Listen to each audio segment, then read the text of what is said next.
Hello everyone, welcome to our channel Ayu with Ayurveda. अगर आपने इस ईयर नीट का एग्ज़ाम दिया है एंड आप आयुष काउंसलिंग में पार्ट लेना चाहते हैं बट आपको काउंसलिंग से रिलेटेड कुछ डाउट्स हैं तो हमारी इस वीडियो को एंड तक ज़रूर देखें। काउंसलिंग का सबसे बेसिक और पहला स्टेप होता है रजिस्ट्रेशन करना। तो आप www.aaccc.gov.in इस वेबसाइट पर जाकर BMS, BHMS, BSMS and BUMS इनमें से किसी भी कोर्स के लिए रजिस्ट्रेशन कर सकते हैं। रजिस्ट्रेशन आपको ईमेल आईडी या मोबाइल नंबर के थ्रू करना पड़ेगा। देन आपको अपनी बेसिक डिटेल्स डालनी होती हैं, जैसे about your name, your date of birth, father's name, about education details and etcetera. Then you have to pay the fees. Payment दो तरीके की होती है, registration fee and security fee. Registration fee non refundable होती है जबकि security फ़ी refundable होती है।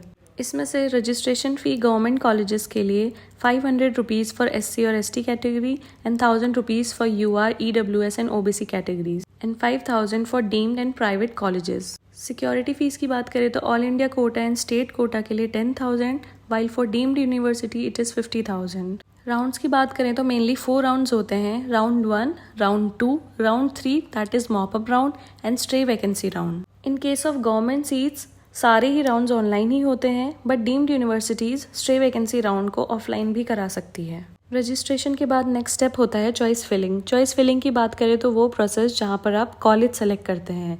मिनिमम एक कॉलेज से लेकर मैक्सिमम जितने भी कॉलेज आप सेलेक्ट करना चाहें उतने आप कर सकते हैं, पर ये ध्यान दें कि कॉलेज प्रेफरेंस के अकॉर्डिंग ही फिल करें। जिसमें पढ़ना चाहते हैं उसे पहले फिल करें। चॉइस फिलिंग के बाद आती है चॉइस लॉकिंग की बारी। इसके लिए भी 2-3 दिन का टाइम मिलता है, तो कॉलेज की प्रेफरेंस के अकॉर्डिंग ही कॉलेज लॉक करें। इन केस आप चॉइस लॉकिंग नहीं करते हैं तो चॉइस ऑटो लॉक हो जाती है।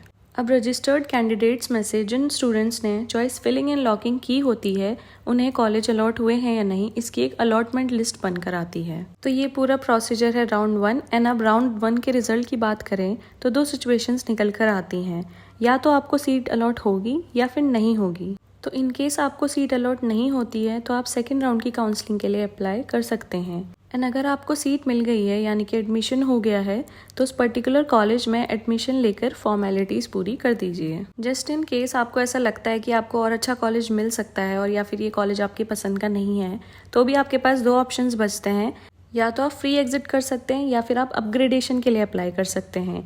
फ्री एग्जिट के लिए आपको कोई भी स्टेप नहीं लेना होता है, जस्ट सेकेंड राउंड की काउंसलिंग का वेट करना होता है।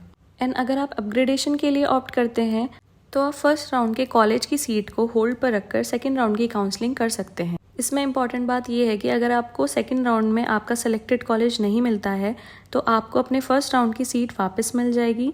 एंड अगर आपको सेकेंड राउंड में आपका मनपसंद कॉलेज मिलता है तो आपकी फर्स्ट राउंड वाले कॉलेज की सीट नल एंड वॉइड मानकर आपको नए अलॉटेड कॉलेज में ही सीट लेनी पड़ेगी। अब इसके कुछ दिन बाद सेकेंड राउंड की काउंसलिंग स्टार्ट होती है, जिसमें भी 2 कंडीशन होती हैं रजिस्ट्रेशन की। या तो आपको फ्रेश रजिस्ट्रेशन कराना पड़ता है या फिर आपको रजिस्ट्रेशन की कोई नीड नहीं होती है। फ्रेश रजिस्ट्रेशन उन्हें कराना होता है जिन्होंने फर्स्ट राउंड में रजिस्ट्रेशन ही नहीं करवाया था। एंड रजिस्ट्रेशन उन्हें नहीं कराना पड़ता जिन स्टूडेंट्स को फर्स्ट राउंड में सीट नहीं मिली थी, जिन्होंने सीट अपग्रेडेशन के लिए डाली थी, जिन्होंने फर्स्ट राउंड में फ्री एग्जिट किया था। दोनों ही कंडीशंस में चॉइस फिलिंग फिर से करनी पड़ती है एंड देन राउंड 1 की तरह अलॉटमेंट लिस्ट बनकर आती है। तो राउंड 2 का रिजल्ट भी कुछ इस तरीके से होगा। 2 कैटेगरीज में जिन्होंने अपग्रेडेशन के लिए अप्लाई किया था या फिर जिन्होंने फ्रेश रजिस्ट्रेशन करवाया था। अब बात करें उनकी जिन्होंने अपग्रेडेशन के लिए अप्लाई किया था तो उनकी भी 2 कंडीशंस होती हैं, या तो उन्हें नई सीट मिल गई होगी या फिर उन्हें कोई भी सीट नहीं मिली होगी। अगर आपको नई सीट मिली है तो आपको उस कॉलेज में एडमिशन लेना पड़ेगा। एंड अगर आप वहाँ एडमिशन नहीं लेना चाहते हैं तो आप वहाँ पे फ्री एग्जिट कर सकते हैं। बट अगर आपको सीट नहीं मिली है तो इस कंडीशन में राउंड 1 की सीट रिजर्व्ड रहती है, आप उसे ऑप्ट कर सकते हैं। अगर आपको वो भी नहीं लेनी है तो आप 5 दिन के अंदर फ्री एग्जिट कर सकते हैं। अब बात करते हैं उनकी जिन्होंने फ्रेश रजिस्ट्रेशन कराया था, तो उनकी भी 2 कंडीशन हैं, या तो उन्हें सीट मिली होगी या फिर नहीं मिली होगी। अगर आपको सीट मिल गई है तो आप एडमिशन ले सकते हैं। इन केस आपको अगर एडमिशन नहीं लेना है तो आप 5 दिन के अंदर फ्री एग्जिट कर सकते हैं। एंड अगर आपको कोई सीट नहीं अलॉट हुई है तो आप मॉप अप राउंड का वेट कर सकते हैं। सेकेंड राउंड के बाद मॉप अप राउंड शुरू होता है। इस राउंड में हर कॉलेज की बची हुई सीट्स के लिए काउंसलिंग होती है। इसमें सबसे इम्पॉर्टेंट बात यह है कि अगर आपको मॉप अप राउंड में सीट मिल जाती है तो आपको बहुत ही कम टाइम पीरियड के अंदर उस कॉलेज में फ़िज़िकली जाकर अपने डॉक्यूमेंट सबमिट करने पड़ते हैं। तो उस हिसाब से मॉप अप राउंड में चॉइस फिलिंग के दौरान कॉलेज ऑप्ट करना चाहिए। मॉप अप राउंड की बात करें तो इसमें भी 2 कंडीशंस होती हैं, या तो आपको फ्रेश रजिस्ट्रेशन कराना पड़ेगा या आपको रजिस्ट्रेशन की ज़रूरत नहीं है। फ्रेश रजिस्ट्रेशन उन्हें कराना होता है जिन्होंने round first and round second में रजिस्टर नहीं किया था, या फिर जिन्होंने राउंड फर्स्ट एंड सेकंड में अलॉटेड सीट छोड़ दी थी। इसके अलावा जिन्हें राउंड फर्स्ट एंड सेकंड में सीट नहीं मिली थी, या जिन्होंने अपग्रेडेशन के लिए अप्लाई किया था, या जिन्होंने फ्री एग्जिट किया था, उन्हें रजिस्ट्रेशन की कोई ज़रूरत नहीं होती। बट दोनों ही कंडीशंस में अगेन आपको फ्रेश चॉइस फिलिंग करनी पड़ती है। मॉप अप राउंड के रिजल्ट की बात करें तो जिन्होंने अपग्रेडेशन के लिए अप्लाई किया था, या तो उन्हें सीट मिल गई होगी या फिर नहीं मिली होगी। अगर सीट नहीं मिली है तो जो भी सीट आपकी रिजर्व थी पहले 2 राउंड्स में से, वो सीट आपको ऑप्ट करनी पड़ेगी। बट अगर सीट मिल गई है तो आप एडमिशन ले सकते हैं। बट अगर आप उस कॉलेज की सीट पर एडमिशन नहीं लेते हैं तो आप फर्दर काउंसलिंग नहीं कर सकते। अब बात करते हैं जिन्होंने फ्रेश रजिस्ट्रेशन कराया था, उनकी भी 2 पॉसिबिलिटीज़ होती हैं, या तो उनको सीट मिली होगी या फिर सीट नहीं मिली होगी। अगर आपको सीट मिल जाती है तो आप उस पर्टिकुलर कॉलेज में एडमिशन ले सकते हैं। अगर आपने एडमिशन नहीं लिया तो आप फर्दर काउंसलिंग में पार्ट नहीं ले सकते। पर अगर आपको सीट नहीं मिली है तो स्टे वैकेंसी राउंड के लिए एंड स्टेट कोटा काउंसलिंग के लिए अप्लाई कर सकते हैं। अगर मॉप अप राउंड के बाद भी कॉलेजेस की कुछ सीट बच जाती हैं तो स्टे वैकेंसी राउंड होता है। इसके लिए यूनिवर्सिटी की ऑफिशियल साइट पर जाकर रजिस्ट्रेशन की प्रोसेसेस करनी होती हैं। बट इसमें ध्यान देने वाली बात ये है कि इस राउंड में एलिजिबल वही स्टूडेंट्स होते हैं जिन्होंने ऑलरेडी किसी ना किसी राउंड के लिए रजिस्ट्रेशन कराया होता है। चॉइस फिलिंग आपको फिर से ही करनी पड़ेगी इस राउंड के लिए भी।